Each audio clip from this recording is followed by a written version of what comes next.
Hello কাছের মানুষ, hello দূরের মানুষ, হ্যালো যারা এখনো বুঝে উঠতে পারেননি। এই ভিডিওটা স্কিপ করবেন না, শেষ পর্যন্ত দেখবেন। আমি আপনাদের পরিচিত অপরিচিত কিন্তু ধীরে ধীরে পরিচিত হয়ে যাওয়া একটা নাম, দ্য ডেঞ্জার বস। আজকে আমি আপনাদের নিয়ে এসেছি ব্যাঙ্গালোরের এমন একটা জায়গায় যেখানে এসে মনটা অকারণেই শান্ত হয়ে যায়, মুখে অজান্তেই একটা হাসি চলে আসে। বন্ধুরা, আজ আমরা এসেছি ইসকন টেম্পল ব্যাঙ্গালোর, মানে শ্রী শ্রী রাধা কৃষ্ণ মন্দির। এই ভিডিওটা শুধু ঘোরাঘুরি না, এই ভিডিওটা একটা অনুভূতি, তাই ভিডিওটা শেষ পর্যন্ত দেখো। বন্ধুরা, অনেকে ভাবেন এই মন্দিরটা বুঝি খুব পুরনো, আবার কেউ ভাবেন একদম নতুন। আসলে বললে ইসকন টেম্পল ব্যাঙ্গালোর তৈরি হয় 1997 সালে।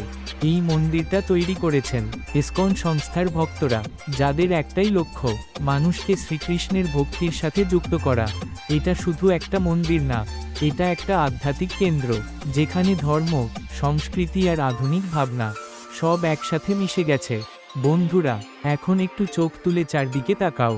এই মন্দিরের কারুকার্য সত্যিই অসাধারণ। উঁচু উঁচু টাওয়ার, একদম নিখুঁত ডিজাইন, এমনভাবে বানানো যেন দূর থেকেই বোঝা যায় এটা কোনো সাধারণ বিল্ডিং না। মন্দিরের দেয়ালে, ছাদে যে কাজগুলো করা আছে সেগুলো দেখলে মনে হবে প্রতিটা ইঞ্চিতে ভক্তি ঢেলে দেওয়া হয়েছে। দিনের বেলায় সূর্যের আলো পড়লে আর সন্ধেবেলায় আলো জ্বলে উঠলে এই মন্দিরটা আরও বেশি সুন্দর হয়ে ওঠে। বন্ধুরা, এখন আসি সবচেয়ে ইম্পর্টেন্ট জায়গায়, মন্দিরের ভেতরে ঢুকলেই প্রথমে যেটা চোখে পড়বে সেটা হলো, কারো যদি এদের প্রোডাক্ট কিনতে হয় তাহলে স্ক্রিনের নম্বর দেওয়া আছে, ওখান থেকে আপনি কিনতে পারেন, বা ডেসক্রিপশন এদের হোয়াটসঅ্যাপ লিঙ্ক দেওয়া থাকবে, সেখান থেকে কিনতে পারেন। রাধা কৃষ্ণের মূর্তিগুলো এত সুন্দর, এত প্রাণবন্ত যে মনে হবে ওনারা আমাদের দিকেই তাকিয়ে আছেন। এর পাশাপাশি শ্রীল প্রভুপাদের মূর্তি, ভজন কীর্তনের জায়গা, বসে প্রার্থনা করার স্পেস, সবকিছু এত গোছানো, এত শান্ত যে মোবাইল হাতে থাকলেও মন বলে একটু নামিয়ে রাখো। বন্ধুরা, এই মন্দিরে শুধু দর্শন না, দেখার মতো অনেক কিছু আছে। কৃষ্ণ লীলার ছবি, ভগবদ্গীতা সম্পর্কিত দৃশ্য, বিভিন্ন প্রদর্শনী যেখানে সহজভাবে কৃষ্ণভক্তির কথা বোঝানো হয়, এমনভাবে সাজানো যেন বড়দের সাথে সাথে বাচ্চারাও বুঝতে পারে। অনেক মানুষ এখানে এসে শুধু প্রার্থনা না, অনেকক্ষণ ধরে এই জিনিসগুলো দেখেন, বোঝেন। বন্ধুরা, এখন বলি এমন একটা জিনিস যেটা শুনলে সবাই একটু সোজা হয়ে বসে, ইসকন এর খাবার ব্যবস্থা। হ্যাঁ, এখানে প্রসাদ পাওয়া যায়, এছাড়াও আছে ছোটখাটো খাবারের দোকান, ভেজ খাবার, মিষ্টি, সবকিছু একদম স্যাটভিক। খাবার খেলে শুধু পেট না, মনটাও ভরে যায়। একদম শান্ত পরিবেশে বসে প্রসাদ খাওয়ার মজাটাই আলাদা। বন্ধুরা, অনেকেই প্রশ্ন করেন, আমরা কি এখানে পুজো দিতে পারি? উত্তর, হ্যাঁ, অবশ্যই পারেন।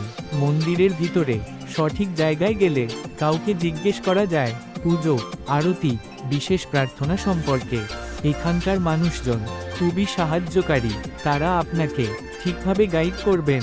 প্রথমবার এলে কোনো ভয় নেই, কোনো অস্বস্তি নেই, সবকিছু খুব সুন্দরভাবে বোঝানো হয়। বন্ধুরা, এই মন্দির থেকে বেরোনোর সময় একটা জিনিস বুঝতে পারবে, শরীর ক্লান্ত হলেও মনটা কিন্তু হালকা হয়ে গেছে। ব্যাঙ্গালোরে এসে যদি একটু শান্তি আর একটু ভক্তির স্পর্শ চাও, তাহলে ইসকন টেম্পল একবার হলেও আসা উচিত। ভিডিওটা যদি ভালো লেগে থাকে লাইক করো, কমেন্ট করো হে কৃষ্ণা, আর সাবস্ক্রাইব করো দ্য ডেঞ্জার বস।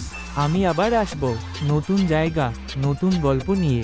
ততক্ষণ পর্যন্ত হে কৃষ্ণা, রাধে রাধে। প্রথমবার এলে কোনো ভয় নেই, কোনো অস্বস্তি নেই, সবকিছু খুব সুন্দরভাবে বোঝানো হয়।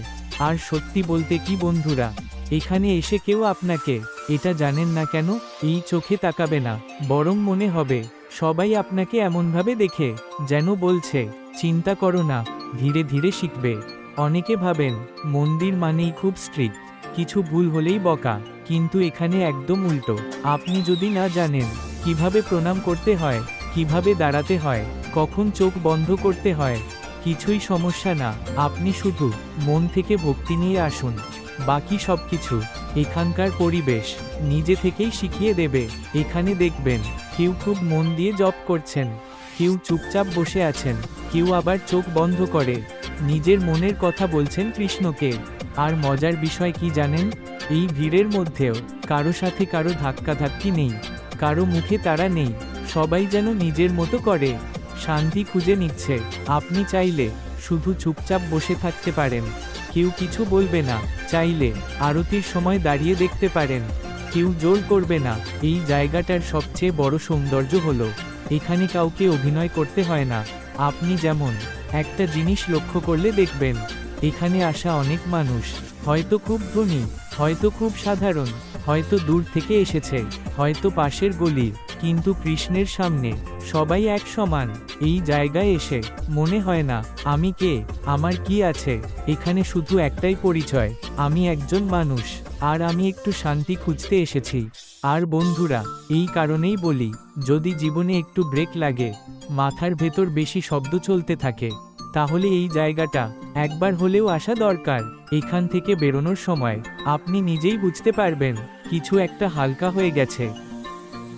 বন্ধুরা, এই মন্দির থেকে বেরোনোর সময় একটা জিনিস বুঝতে পারবে, শরীর ক্লান্ত হলেও মনটা কিন্তু হালকা হয়ে গেছে। ব্যাঙ্গালোরে এসে যদি একটু শান্তি আর একটু ভক্তির স্পর্শ চাও, তাহলে ইসকন টেম্পল একবার হলেও আসা উচিত। ভিডিওটা যদি ভালো লেগে থাকে, লাইক করো, কমেন্ট করো হে কৃষ্ণা, আর সাবস্ক্রাইব করো দ্য ডেঞ্জার বস। আমি আবার আসবো নতুন জায়গা, নতুন গল্প নিয়ে। ততক্ষণ পর্যন্ত হে কৃষ্ণা, রাধে রাধে।